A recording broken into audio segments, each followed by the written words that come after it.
The NWSL is seeing one of its most parity-rich seasons in years in 2026, and I want to talk about some of the players who are keeping that engine running. Hello, everybody, and welcome to this week's edition of The Late Sub, presented to you by Ally Bank. I am your host, Claire Watkins. It is Wednesday, May 6th. And because we've seen a lot of competition so far in the NWSL without too many conclusions sort of team-wide, I want to jump into individual performances because we're starting to see some pretty concrete trends on who we could talk about as some early MVP frontrunners, some rookies who are doing really, really well, and maybe what we'd like to see as the season progresses and we start to see teams start to figure each other out. Let's dig in.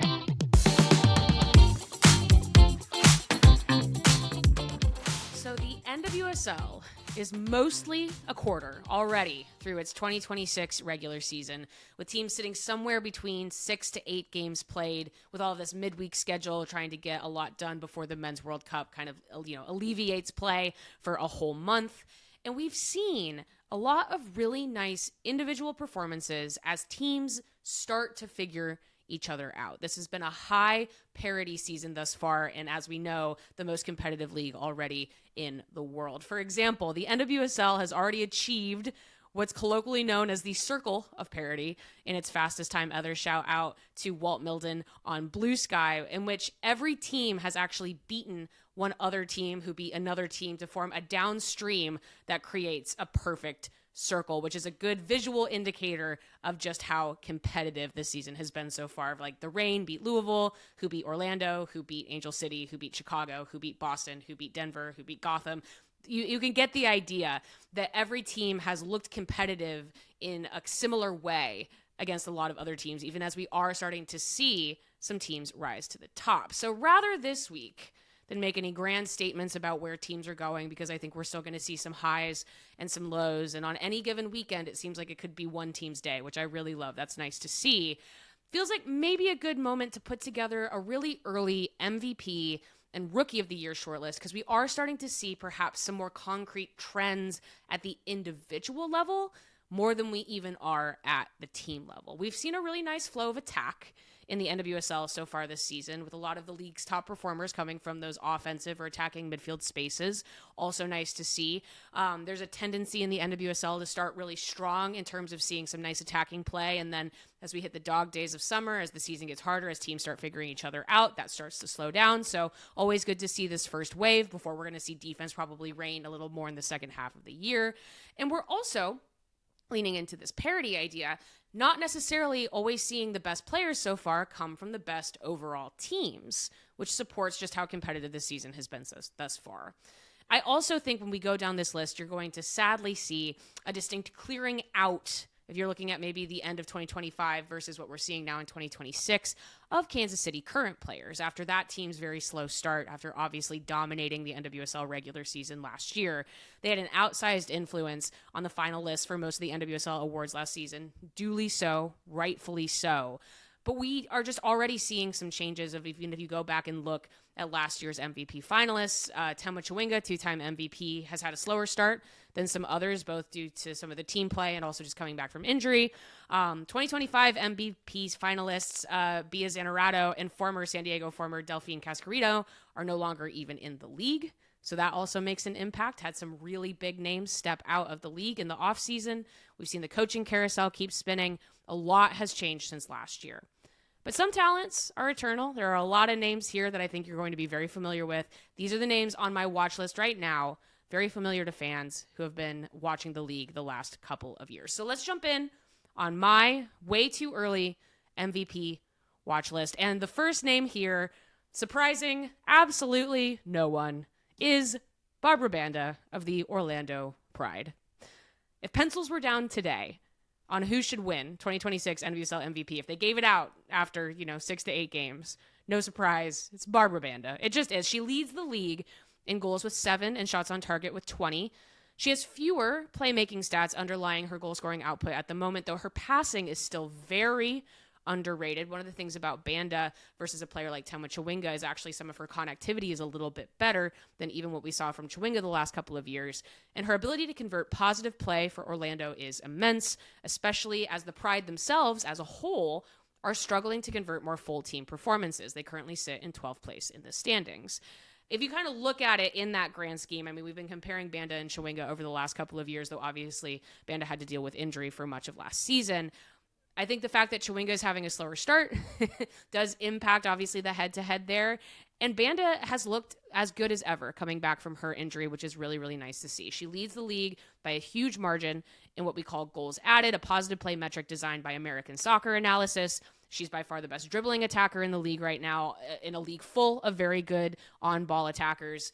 She's got an obvious knack for shooting, obviously helped by 2 very high XG goals scored last weekend, and she's got constant movement on the front line when she's waiting for service. So Banda, as of right now, clear front runner for me. If I had to vote right now, that is who I would vote for.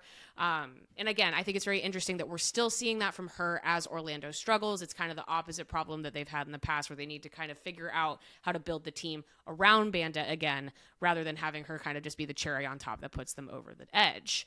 But who else could make a run for it? We're seeing a lot of other nice performances. I think one big talking point coming out of this last weekend, and I completely agree with it, is Olivia Moultrie of Portland going to be making a legit MVP run this year? Portland's attack has been humming along so far this season. They've been doing really, really well. They sit atop the table. Very good week for them this past week. Certainly boosted in the attack by the return of Sophia Wilson and the ongoing development of players like Raylan Turner. But the eye test in particular, I think that Moultrie is like your eye test candidate. The eye has had some really good things to say about what she's able to do to impact play on the team that is doing the best so far this season overall. Moultrie was already one of the better midfielders in the NWSL last season as well, but the question is, again, sort of can that output propel her into an actual MVP conversation, as opposed to just, like last year, becoming like a midfielder of the year finalist. She's got 4 goals on the season and 3 assists, becoming an all-around contributor that reacts well to spaces created by teammates, which she was really excited about going into this season, especially, again, you got Wilson pulling back lines. And she's also got the ability to put a ball on a dime while also being very good on the ball herself. The things holding Moultrie back have more to do, I think, actually with the construction of the team around her than her role within Portland's success. Should Wilson, for example, continue to come on strong, or if the Thorns fall back on, they've sort of been overperforming some of their underlying stats on this great run they've been on, that could impact her ability to break through the noise. I think if you have a team with multiple possible MVP candidates, that impacts your particular players, especially the ones who maybe, again, unlike Wilson, isn't the final person you're going to have taking shots every single time. But Moultrie has had a barn burner of a 26 so far in general, and I'm not going to count her out. This has been an incredible year for her so far, and we're only, a couple months in. Really nice to see. But she's not the only great midfielder that I think has been stepping up for their team so far this season. Another name here, which I think when I say it, you're going to be like, well, duh. But also, like, we don't actually talk about this player a lot in the context of MVP races a ton, is Rose Lavelle for Gotham. If you're kind of looking for a U.S. Women's National Team midfielder playing at near MVP level so far, buy stock in a healthy Rose Lavelle. As we know, this has always been a matter of availability for her as much as anything. When she is able to go 100%, Rose Lavelle is a menace. And Gotham has been relying on her greatly in this early going to both generate and finish in their attack, which has opened up a little bit more after sort of a sputtering start. We talked about them a couple weeks ago, and how they're starting to work through those paces of figuring out how their attack is going to work inside their system. Lavelle's overall attacking output in terms of like ball back of the net isn't quite there, and maybe won't be. She's got 2 goals on this season so far. She hasn't notched any assists yet. But interesting enough, her superpower this year hasn't been some of those like attacking runs on the ball, but it's the way she's progressing the ball by finding teammates and making herself available for service. So if Gotham continues to make forward progress, I think the argument for Lavelle is that she right now, if you watch a game where she's playing for this team, she is their whole engine. She is, the locksmith. She is the person trying to break lines. She sits behind just Banda in that ASA goals added metric. She exploits space better than almost anyone in the league. And she's being given a huge amount of attacking responsibility. When if you, for example, last year, right, Gotham's MVP finalist was Astaire. We were talking a little bit more about how that front line was feeding kind of this sort of goal poaching, really nice positional striker. Right now, Gotham's best player is an attacking midfielder. And so maybe, again, is she going to be in the Golden Boot race? Probably not. But I think if you're looking for a player that's impacting both on the team level and at the league level, you have to look at Lavelle, should Gotham's upswing continue. In a similar vein, we got to talk about Ashley Sanchez in North Carolina. well in the thick of the early Golden Boot race. Sanchez has kind of been North Carolina's lifeline in the early going of the 2026 season. They've had a rough week, some troubling results, kind of having to do this short midweek structure for them. And she's had to kind of lead comebacks with an impressive amount of confidence in the attack. She's got 5 goals so far this season. She's generating good looks on target. And again, there's something to be said for the way that she's propelling her team forward as well. As we know, the Courage have kind of a big problem with conceding goals in the first half of games, needing to pull out of holes they've created in the second 45 minutes. And they actually, in many ways, they have come back to tie a couple of times. Their record is not super bad, but Sanchez has been kind of asked to answer the call in a more clutch way. And she's doing a really nice job. She's also been put into more straight up attacking spaces, utilizing width as much as her talent behind the front line. And I think she does a really nice job of remaining in conversation with her midfield, but also they're starting to overcome sort of those stereotypes of attackless football in North Carolina that they've been given in the past, despite their penchant for a lot of possession. So it's been really nice to see what we've seen from Sanchez so far in more of a straight up attacking role. There seems like there's maybe just been some clarity in her role and her ability to impact games. Always curious to see if she ever gets a shot with the U.S. Women's National Team again, especially as she's kind of been converting into more of a full out attacker. But she has absolutely been one of the top performing offensive players in the league so far. And I think she should be in that MVP conversation if that continues. Being a women's sports fan can add up quickly. From tickets, your game day fit, tailgating, getting to the game, Ally Bank gets that. Ally is dedicated to making it easier to be a women's sports fan. With Ally's accounts, you can spend while you save automatically. That way, you don't have to miss the next big rivalry game and can focus on what matters to you. Learn more at ally.com. Ally Bank, member FDIC. And then we kind of have players who have come on strong. And maybe there are some questions of maybe consistency or maybe the fact that they've been kind of coming on strong recently. And I think that there are those same players have the question of, if we're looking at maybe some separation at the top, if we're looking at like Portland, San Diego, Washington, will teams with multiple MVP possibles impact, the candidacy of each other? So those two players that I'm looking at right now, one, we have to talk about Trinity Rodman and how good she's been over the last couple of weeks. And then I also just think Dudinha for San Diego has been excellent. I think you can look at them sort of in similar ways, right? We've seen Rodman just kind of explode. I mean, we talked about her a couple weeks ago, some of the evolution she's been going through and getting used to some of the different ways that Washington has been playing, different ways that she has been playing. 3 goals and 3 assists, I think, in just the last couple of weeks. I feel the same way about Dudinha in San Diego, which is a team that has more than one attacking player, looking really comfortable so far this season. They play a lot of purposeful possession, really quality kind of overall team. They're going to have a couple Rookie of the Year finalists as well, I think, and we'll talk about that in a second. And she's a force on the ball, Dudinha is. She is the kind of player that, again, very good at progressing the ball, generating attack, even if it's for others to finish. And that is where I think for these two, for Dudinha and for Rodman, I just want to see what the next couple months hold. There's nothing wrong with having, maybe like a slower march into April and then things start to really heat up. I think that's great. You just kind of want to see that continue to progress. And then you get into a matter of philosophy of what an MVP is versus maybe an MVP finalist versus maybe an MVP dark horse or someone on the bubble. Tim Chawinga, for example, has won the last 2 MVP titles. Yes, because she's been the best player in the league both years, but also because her position dictates that much attention and how integral she's been to sort of some of the literal facets of Kansas City's success. I have been very high on Rodman's ability to be that type of player if she stays healthy. But again, for these players that are so stacked and so talented and have multiple players who impact games that way, I'm very curious to see how voters or kind of how the idea of these players continues to go on. Because we're looking at multiple talents here as opposed to just 1 or 2. And then finally, I want to put in one kind of truly underrated dark horse candidate. I don't know if she's going to be an MVP finalist. This is just a player I wanted to highlight. And it's that same thing. This team is not doing super well. This is not about good team wins. This is just one player who is sticking out to me and I think deserves her flowers is Taylor Flint for Racing Louisville. Louisville has not necessarily looked just yet like they've taken that step forward after making the playoffs for the first time last year. Don't think they're really any closer to a competitive breakthrough. They're figuring that out. But man, Taylor Flint is so consistent for them.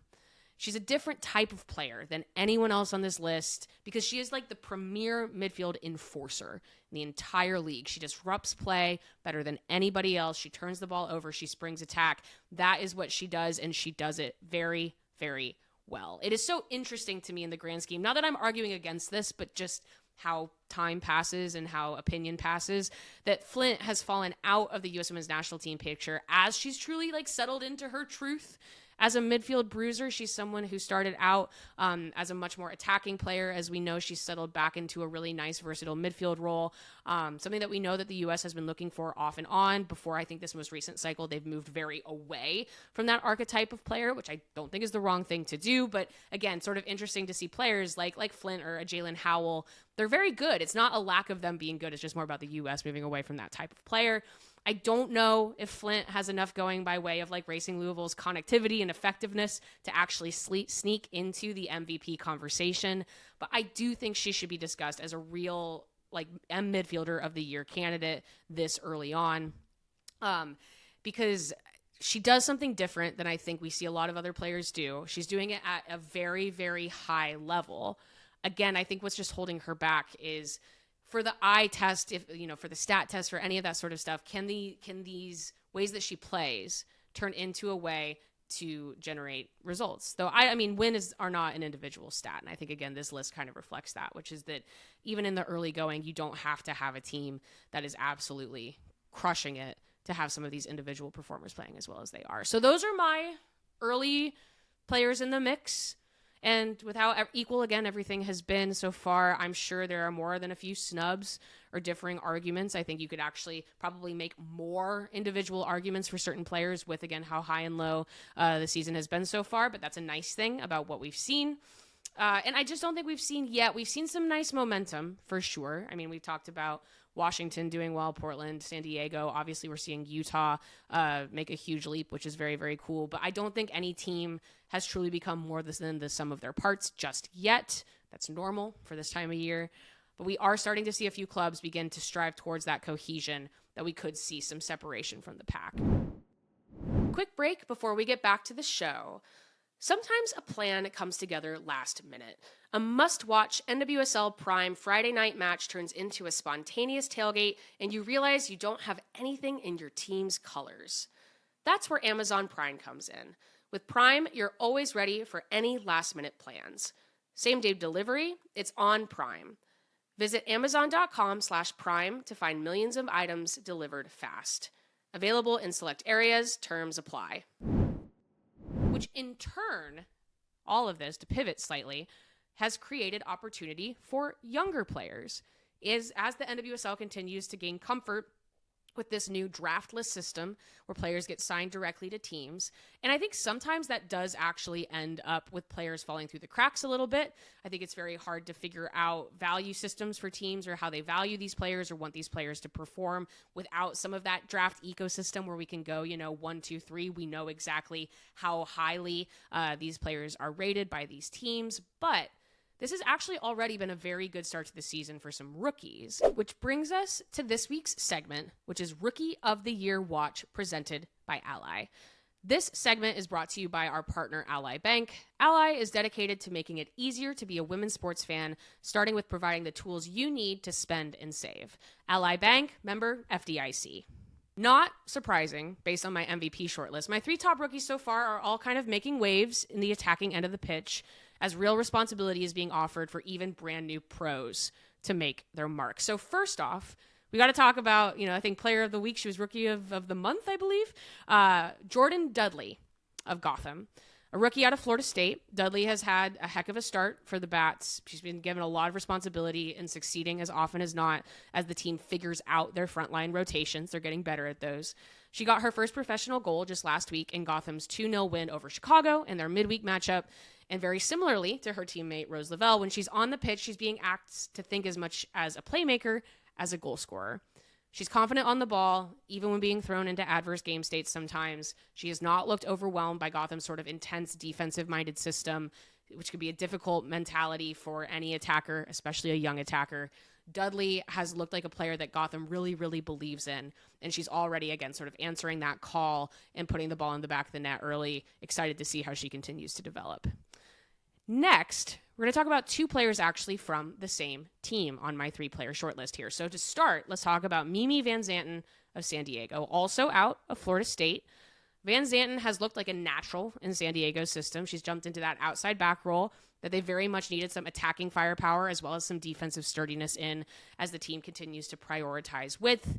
Outside back is actually, fun fact, a favored position for Rookie of the Year historically. For as often as MVP, for example, goes to a player that's firmly entrenched in the Golden Boot race, the last 3 Rookie of the Year winners out of the last 4 years have been defenders, including 2 outside backs, famously from Gotham, as we know. And surprising no one, based on her skill set, Van Zanten is a great dribbler. She stays connected out wide with San Diego's speedy attackers to give the team a compelling sort of inside-outside and forward ball progression. And we love to watch San Diego progress the ball, purposeful possession. They're very, very good at that. But she might have some competition close to home because my candidate number 3 rounding out my trio is Leah Godfrey, also of the San Diego Wave. The Wave have a lot of really high-performing players right now, and they've got a great young group. It's not just the rookies either. They've got a really nice mix of some veterans and some younger players. Their roster is very healthy right now. Godfrey comes to the NWSL out of Virginia. She's looked very comfortable as a goal-scoring option for the Wave. 4 goals and an assist on the year already, and she can connect with the midfield as well as she backs up other San Diego attackers closer to goal. Now, San Diego has had a little bit of a rough week. They've lost 2 games in 5 days with sort of this truncated schedule, but they are a young squad only getting stronger, and I think they're going to have that bounce back ability, and they could have 2 viable Rookie of the Year candidates by the time the season is over. You can watch out for it. And Ally Bank is doubling down on keeping fans close to the game they love with inside access to the NWSL, including our Rookie of the Year watch. Learn more at ally.com, Ally Bank, member FDIC. So overall, still early days. The league's competition level has been a return to form after a season last year dominated by a few top-performing teams, with one team in particular standing out.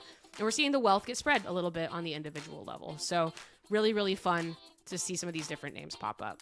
So let me know who you think that I missed, or who might be able to make a mid-season run or a late-season run. But glad to see goals, excited to see some defense later in the season, and I'm sure this list will shift as we see more games.